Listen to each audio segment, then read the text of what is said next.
Go. Hello. So in this video, we're going to be going over how to do the Excel analysis for this lab, motion of a wind-up toy, where you have position and time data for 3 trials on 2 different wind-up toys. Hey guys, Miss Peterson here, and right now we're going to go over how to create a graph in Excel for your wind-up toy lab. So here on my Excel sheet, you can see that I already have my wind-up toy, the red go-kart. I have its data, and my wind-up toy, the green caterpillar, with its data. I have my column headings, my x-axis on the left with time in seconds, and then my 3 trials for my position data. I had merged these columns just so I had shorter trials there. I have also added borders by selecting and using this border function. Okay, now quickly in Excel, some brief overviews. You can control the column widths like this by highlighting them and changing them like that. Say I have these extra rows here that I don't need. I can highlight them, right click, and delete them so that they're out of my way. And yeah, that's kind of the basics. So the first thing we're going to do is use Excel to calculate an average for our 3 trials. So we're going to have one more cell over here for average position in centimeters. Okay, now the cool thing about Excel is it can, let me put this on wrap text so that it shows up. That's that wrap text button. It can do math for you. So whenever you want Excel to do math, you type the equal sign. So when you say equals, Excel's like, hey, I need to do math. What math do I want it to do? I want it to do an average, okay? And it'll come up here. This one says avdev, this one says average, returns the average of its arguments, okay? That's what I want. I want the average. So I'm gonna double click on that and it'll open up this parentheses and give me this little square cross that you see. And I'm going to select the numbers that I want it to take the average of. So right now, my formula says average of B5 to D5, B5 to D5, those 3 numbers. So I can just close the parentheses and press enter. Now Excel will automatically calculate that for me. Okay, again, equals average of these numbers. And you might be thinking, yeah, that's cool, but I don't want to type that a million times. You don't have to. Excel is smart. So if I go to the lower right-hand corner where I see that black plus sign, I can click and drag that function down. Now, you can see this one is the average of those cells. Cool. This one is the average of those. Awesome. Now, I can also drag up so I get that last data point there with the 0. Now note, these are all to different degrees of precision, okay? We have some weird math going on in Excel because like calculators, Excel doesn't understand significant digits. We want those all to be the same. I was able to record it out to 1 decimal place because, you know, the marks had a little bit of width and it was a video, it was hard to see. So I only went up to the 10th place. Now using these buttons, I can move the decimal. I can decrease it or increase it. So if I press that, now it makes it so all of my numbers have the same amount of decimal places and it matches my precision. Okay, so now gonna do that same thing down here. Equals average of these numbers. Make sure you're not getting the time in there. You do not want to take the average with your time, just of your distance data. And we have that, and then we select and we control those decimals so that we have pretty columns, okay? And don't forget our title, average position in centimeter units. We will want to bold that. And then if we don't like how it's looking there, you can always press wrap text and it makes it so that it fits. And I'm actually going to take the size down a little bit just so it looks a little bit cleaner. Okay. Now One of the classic things that is done, I'm going to merge these ones together because these are all positions.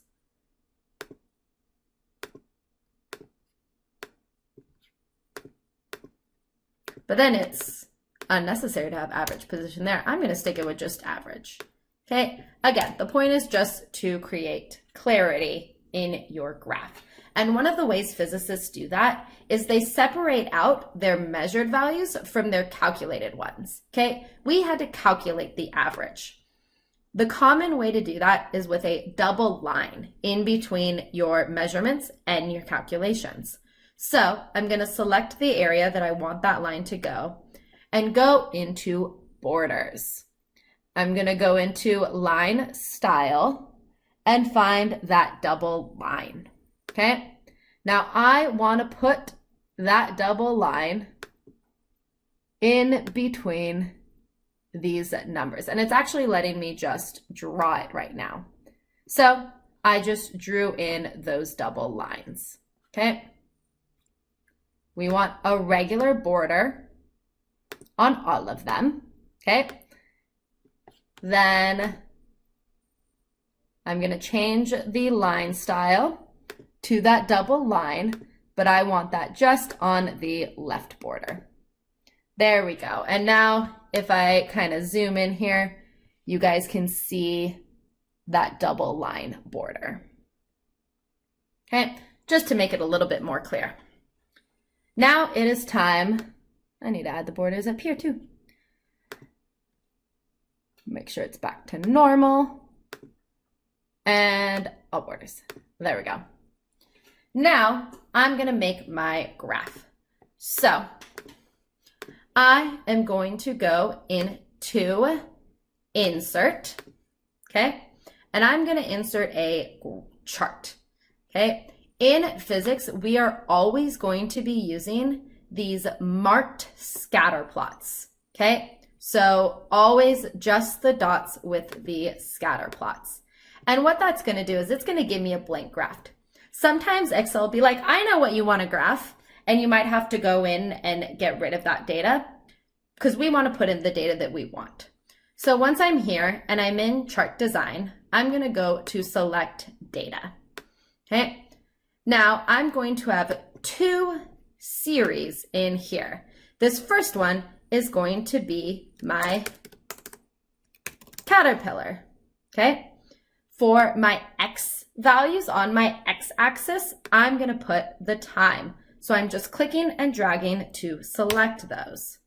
And then my Y values are going to be those average distances. Okay, so I select those. And now you can see that those dots were pointed or were printed on my graph. Now we're going to be graphing both the caterpillar and the go-kart on the same one. So I'm going to add another series. This one I'm going to call the go-kart. My X values here are those ones. And then my Y values, I'm clicking this button and selecting those Y values. Okay. And pressing OK. Now I have both of my data sets here. But this isn't a good graph yet. It doesn't have a title. It doesn't have axis labels on any of it. I have to add all of those. So I can either add it from here, chart elements, or I can add it from here, add chart element. First thing I'm going to do is I'm going to add my horizontal axis title. That is my time in seconds. Okay. And then on my vertical one, that is my position. Position in centimeters. Oops. There we go. Undo. Okay. There we go. Now I need to add a title. We always want to title our graphs with something descriptive. So this is position, time, data for wind-up toys. Okay, We just want to make sure that it is descriptive and describes what we're doing. Now, I need to know which of these lines is which, so I'm going to add a legend, okay? And I like my legends over on the right. So now we can see caterpillar and go-kart. Okay, one last thing we want to add, and that is a trend line, okay? So whenever we're doing a trend line, we really just want to start with the more options. This gives us a lot more flexibility when we're designing this. So it brings up this trend line. What it's doing is it is drawing a line through the middle of all of the data points, like a straight line that goes through and explains that trend. Okay, it's set on linear. We are going to display the equation on the chart. Always click back on the trend line to get this back up. And then there's this set intercept at 0. This one, sometimes we'll be selecting and sometimes we won't. We have to think, is our intercept 0? At time 0, is our position 0? Yeah, it should be. So we do want to set the intercept at 0. Okay? Okay. So we can put that equation there. We could also put the r squared value. You guys will learn about this in statistics if you ever take that. But basically it says how well does the line fit the data. In this one, our r squared is 0.99. That's really close to 1. That means that this line really fits the data. Okay, these points are along that line. But for simplicity, I'm not going to include that right now. Okay, now we need to do the same thing for our go-kart. Okay, we need to add a trend line. Okay, there's my linear trend line. If I click on it, it brings up these options. For this one, we're also going to set the intercept equal to 0, and we're also going to display the equation on the chart. Okay. Now, you can always format them and make them look prettier, but as long as you have all of those elements, you are good to go. I'm going to make this a little smaller. Oops, that didn't work well. Because I want to make my graph a little bit bigger. Let's see if I can make this formatting look better. There we go. I like that look better. So there is my graph. Now for our lab reports, once we have our graph the way that we want it, things don't print well from Excel. So we're going to have to copy it and paste it, both our data table and our graph, into a Word document. So, for example, for my wind-up toy, the green caterpillar, I'm going to select the data table, right-click, and take a copy of it, and then go over to my lab report, which is in a Word document, and I'm going to paste that data table there. But it needs a title, so I'm going to say this is my data table 1,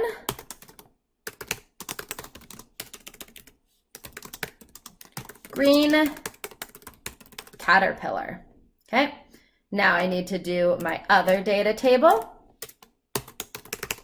Oops, data table 2, red go-kart. And then go back to my Excel sheet, copy that data table,